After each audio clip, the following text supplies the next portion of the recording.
Mag-attend ka daw ba ng mga seminar, mga training? Oo, gusto ko pumayat, di ko gusto mo tumaba.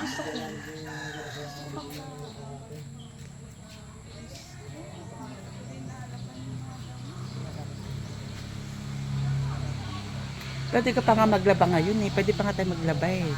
Tapos, Yung oras natin. yung basa, Paano matuloy? doon isasampay na lang doon pagdating doon, makaba.